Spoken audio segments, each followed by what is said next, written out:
Okay, so yeah, well, the first thing is I have to make a very big announcement. So hopefully you are sitting. Are you ready? Yeah. So after several weeks, today I'm coming back to play Age of Empires. That yeah, because I'm back home and I have my computer here, so I'm back in the war. So I'm excited about that. I know. So that's the most important thing of the week. Then I think some of you might expect me to say something about the drama or Telegram groups. I don't have much more to add to what was said. The group is controlled by the mission board, and they're going to make the decisions in the best heart of the DAO. So I don't have much more to add. Maybe Shin, if you want to say something, feel free. I'm not that much involved in a proof of humanity at the moment, and I'm more like just the owner of the group, and but not a mission board member anymore. So I don't know if you didn't have anything to say or otherwise, just no. Yes, I believe that just to recap a little bit to anyone that doesn't know what is happening. We had like a really toxic environment on the Proof of Humanity Spanish groups that started to spill over to other groups, and I believe that there were some. It was not clear who should be the admins and the owners of the group, and we are still discussing that and trying to get to a point where the community feel represented, but also that there are some that the environment is better than what was before, and we have been receiving some positive feedback about the new moderation. We had a community call yesterday, and it was great seeing that some developers that were kind of antagonized on other calls receiving like a great reception, like they feel that the environment is changing. So if anyone is not happy with the situation, I believe you can DM me or write to Clement or even to Federico, even though he's not part of the mission board, because it's also good to have your feedback, because the perspective of everyone varies about how to moderate and how to handle the situations where the situation where the community sometimes is not being very productive. So yes, just wanted to share that we are open to feedback as well, and our intentions are the best with the project, with not only with Proof of Humanity but also with UBI, and yes, that's basically it. Yeah, indeed. So there's that thing. Today I want to speak about another thing. Not me, more JB. So as I mentioned, well, in the last community call and also in the past, we are also, well, currently we are reviewing a number of, well, product that the cooperative has developed and is developing, and to see how we can better manage all of this portfolio. And we are like making like workshops to make a review of different products that we have. Like we're addressing this like one every week or so, and so now I want you to learn about the project we are working on that is connected to the development of the Kleros 2.0. That's this is the new version of the Kurt, and this involves one part of that big project is another project, like let's say a sub project that is called the Fast Bridge for now. The name, well, we have already made some surveys to see what the community wants. I'm not going to go to that direction now, but we are seeing what is the best name. This we think is not Kleros specific. It's something that could be of use to a broader Ethereum community. So we want everyone to know how this works, what is the problem it intends to solve, so we can maybe gather more developers who are interested in and collaborate on building this. So I'm going now to send the presentation to JP so he can explain how this works, and so as he's leading the project. Okay, your stage is yours, JP, now. Thanks, Fede, for the introduction. Hi, everyone. So, okay, I'm going to show you my screen. Just a moment.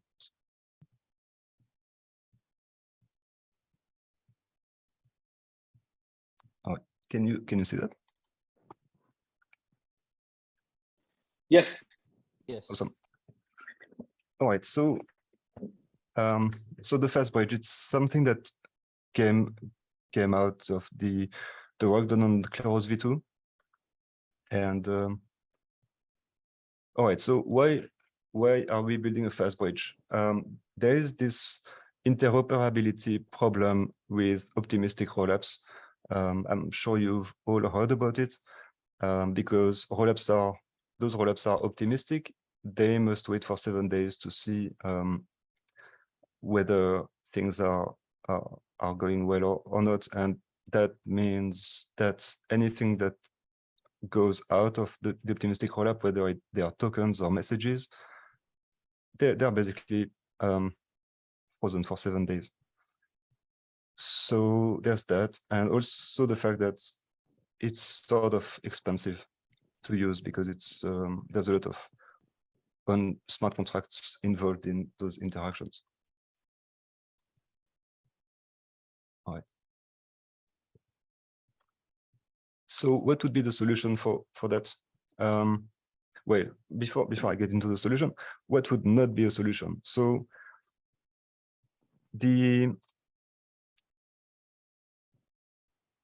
what would not be a solution, for example, would be, well, just giving up on interoperability for your project.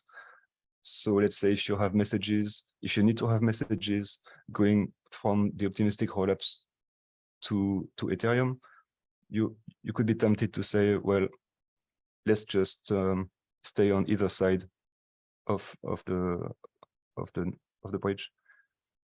Or you could say, well, I'm going to choose one of those other bridges, and there are many of them, but we've done quite a bit of research, and at least to our appetite in terms of security, we were not really satisfied. So we've looked at really all of them, all of the names you might have in mind, like Seller, Nomad, Connext, Layer 0, The Bridge, and the likes. They work, and usually their UX is quite good. But in our case, for Kleros, we wanted something that was really trust minimized, so governance minimized as well. So we didn't want of a solution that was relying on smart contracts that could be upgraded with a multisig, or a bridge that would only slash malicious bridge participant only after the damages would be done. That's typically the case for solutions that would rely on chainlink workers, for example. Other solutions rely on a closed and opaque set of trusted participants. So those participants I'm talking about is the ones that are actually passing your message off chain from the optimistic rollup to Ethereum, because there's no magic there. I mean, somebody somehow has to do this off chain. So we wanted to really minimize the trust needed there. So in our case, we are looking at a solution that would be completely trust minimized with no governance, no governor. If the contract needs to be upgraded, we would just deploy a new one. If the parameters need to be changed, for example. So yeah, that's the option. So we ended up rolling out our own solution, and it looks like a trust minimized, optimistically verified bridge with bonded participants. So I'll break it down a little bit. So trust minimized, as I mentioned, because we don't have any multisig or any governor behind it. It's trust minimized because we only need one honest participant among the operators of the bridge to be honest. And according to Vitalik's trust model, that's really pretty much the best we can get. If you see on this chart, in an ideal world, there would be 0. That would be at the bottom. There's 0 trust needed. And then the worst would be n out of n. That means that if there's 100 operators, 100 nodes, or 100 clients who are involved in passing messages across, all of them have to be honest. And then there's all sorts of nuances in between. And in our case, we just need 1 of n. And that's the same secure assumption as the rollup, the optimistic rollup, and actually many other pieces of infrastructure. So the participants involved, they are bonded, so they have to deposit some amount of ETH, and they can fulfill one of these 3 roles. They can be a bridger or a challenger or a relayer, and we are planning to make it easy to fulfill those roles with a single toolkit. It's basically a package that one can just run, and it will play all those roles. So what does it mean for Kleros? Why does it make sense for Kleros? That's an older diagram I've shown before. It's a bit complicated, but basically on the left side, we have the rollup with the court v2. And on the right side, we have our existing integrations on mainnet, which are currently connected to the v1 of the court. And well, we could have said, you know what, all these partners now, they have to move with us. Somehow they have to follow us, and we have to redo all these integrations, testing, etc. And it has to be on Arbitrum. So that was the option that I was mentioning before, giving up on interoperability. And we didn't like this solution, so we have this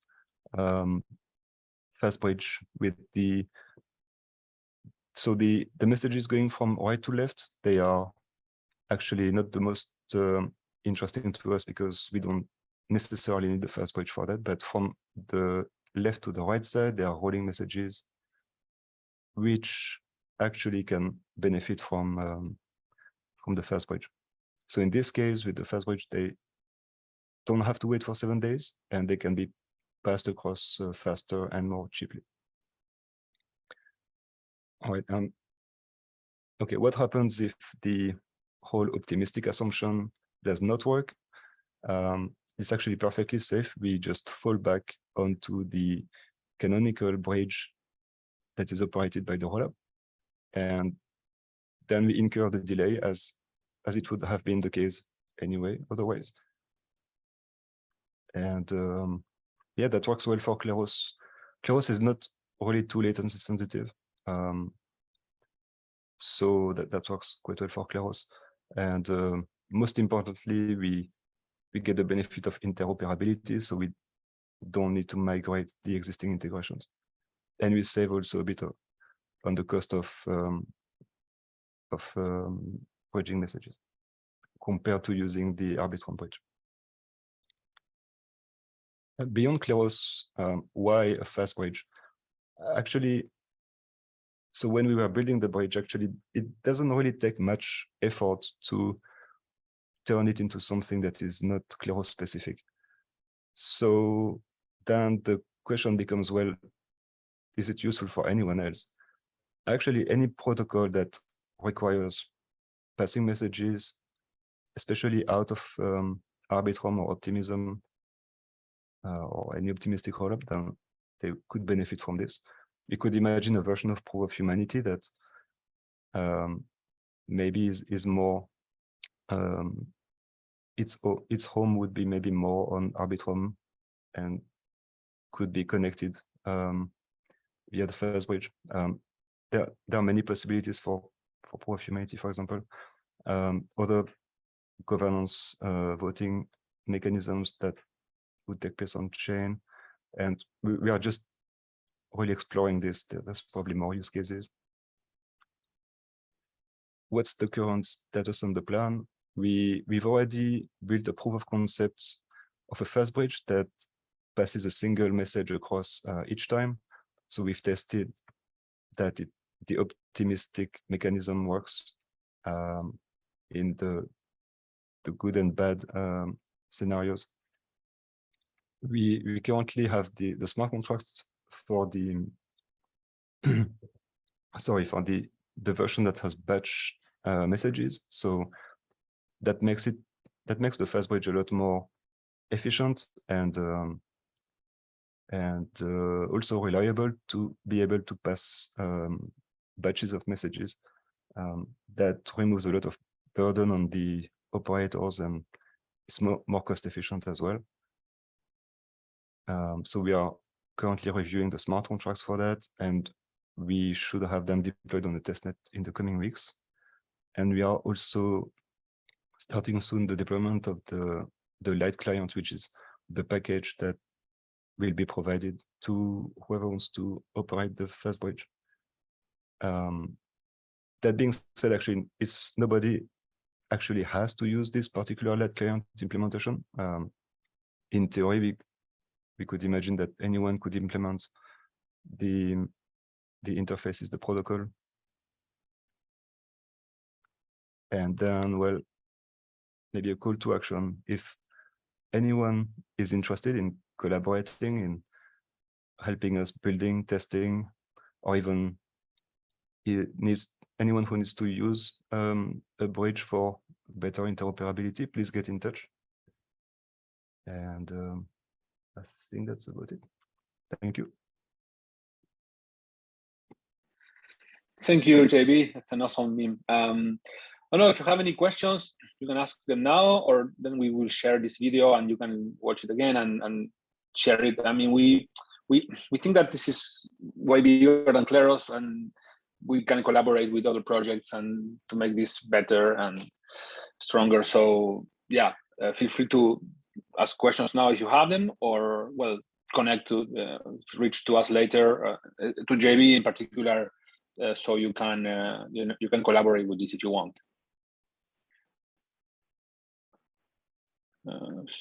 So if there are no questions now, I'll go to William to give some little update from his side.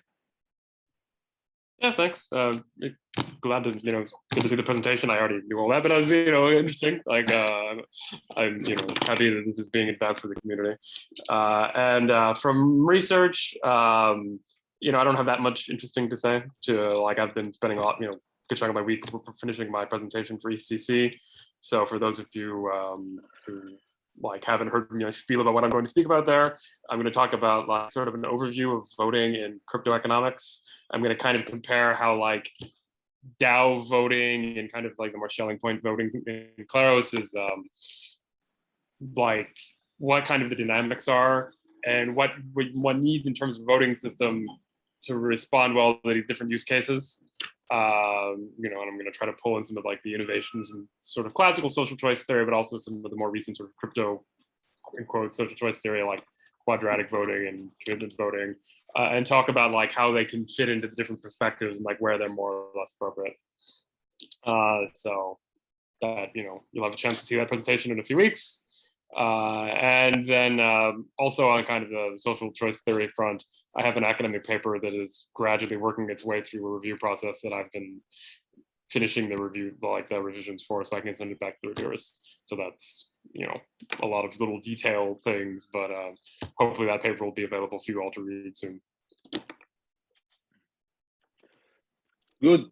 Speaking of academia, these days I'm also reviewing all of the papers that we are getting from the fellowship.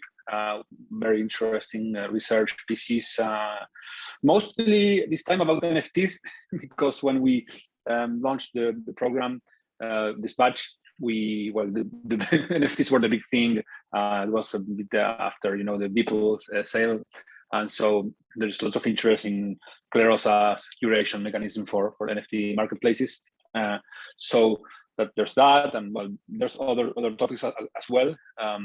But there are like people mostly researching this for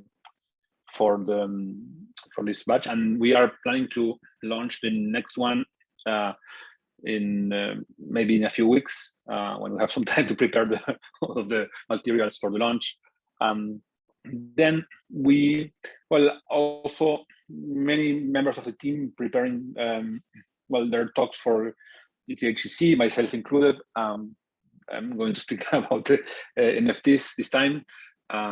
Then, well, JB, you have a talk at UTHCC, right? Or not? I don't even know who. At DevCon. At DevCon, no, that I know because that's with me. That's with me if we get accepted. Yeah. Do you think I should tell? Yeah, I will tell. Okay. I mean, yeah.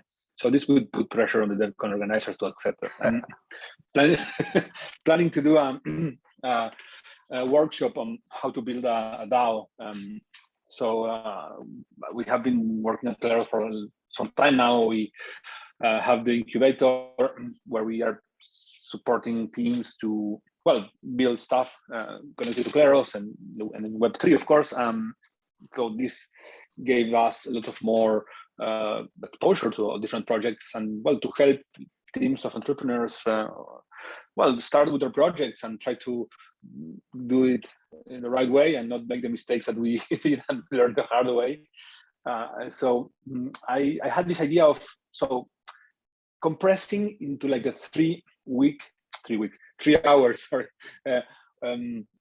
workshop, a little design thinking exercise where you can start from zero with your team for building the DAO and then go through all of the steps, to think about the strategy, think about some of the mechanics and design, think about some of how to have some good DevOps hygiene, think about how you market this, how you pitch this to investors and all that. So this is a really good, I really hope that they will take us, because I think that there's lots of people in the ecosystem that are great developers and that they have all of this technical expertise, but not necessarily the business acumen to make the project work, right? Especially in the early days when you have to put stuff together and move forward with it. I really hope they will have. Are you interested? Well, I know that I will. Guys, either they don't accept us, we will still do it like online at some point. And what I'm also thinking of doing, and then I still don't have the time. So we have a bunch of educational ideas that we want to implement, and that still we don't have the bandwidth because we have so many stuff going on. And we have another thing going on of which I cannot really speak now, but I didn't say anything, forget about that. So what I'm going to do is try to do like a little online course of how to, based on the content we already have for the incubator, like record it and like share it as YouTube videos, like a little course of how to build a DAO, where I can explain the steps that you need to take from start to I'd say to launch. So yeah, I think that's important, and that's also going to be great for the incubator. By the way, speaking of the incubator, we had yesterday the guys from UBI presented their prototype, and I couldn't make it to see the presentation, but Jim, you were there, right? I think. Yes, I was hosting the call. I'm very surprised that they are. It looks like it is almost ready. So it's they have taken some feedback. I believe that's from the incubator to make the DApp more to focus on adoption and make it easier for people to choose it instead of other marketplaces. And yes, I'm very curious to hear more about how they will build reputation on the DApp, and also how will be their governance process, or if they have something planned, and we'll have more calls about it. But maybe we could invite them to a community call in the next next couple actually, of weeks. What we're going to do about that, so we're going to do like a demo day, like we did in the past, like for the last cohort, where we had the project present. So that's going to be like just a full, call for that, because so people can ask the questions they have, and also to try to help them with fundraising. So as you know, they need to gather resources to keep following. I mean, the cooperative gives only a small amount of money, not that small, but I mean, moving forward a project takes time, takes money. So we also try to help them fundraise within our network of investors we know. So yeah, and the demo day is a good way for them to show what they have been building. So yesterday was more like a show the product demonstration, so that was great. And now, the demo day, we're going to see when to do it. But yeah, I'm really happy with the guys, what they built. Okay, so I have that. Then, there's a bunch of recruitment stuff, people interviewing candidates. As you know, we just onboarded Emmett, who is our new developer relations lead. So he is reorganizing a bunch of activities. Are you there? Yeah, I'm here. Oh, I didn't know. So yeah, you can explain yourself. Introduce yourself. I think you were here last week already, but yeah, I mean, the stage is yours. Then go ahead. Yeah, so I'm organizing a bunch of stuff to incentivize developers in the community going forward. So a lot of this would involve feature SH, and yeah, so basically in the core team, like we have some tasks that could be offloaded, and like, so it could be a beneficial agreement, beneficial for everyone, where like we can offload some smaller tasks, and like devs can have like a monetary incentive to take them on, and they can also be like portfolio pieces, so it can help with job search as well. And like, yeah, overall I just think that some sort of a bounty program going forward will be really good for the community. But yeah, let me know your thoughts, like in Telegram. Yeah, so feel free to reach to Emmett. So we know that for us, people have been saying that we need to improve the way to onboard new developers. From the community especially, and also to some degree to make the development process more open to the community. That requires better documentation. We have already started working on that with Wangmian. We have almost renewed a Gitbook with lots of different knowledge base for developers to onboard into Kleros. And so Emmett is going to help push this into the community and have more developers building on top of Kleros. Welcome, Mehmet. Happy to have you with us, and looking forward to improving the experience of the developers with Kleros.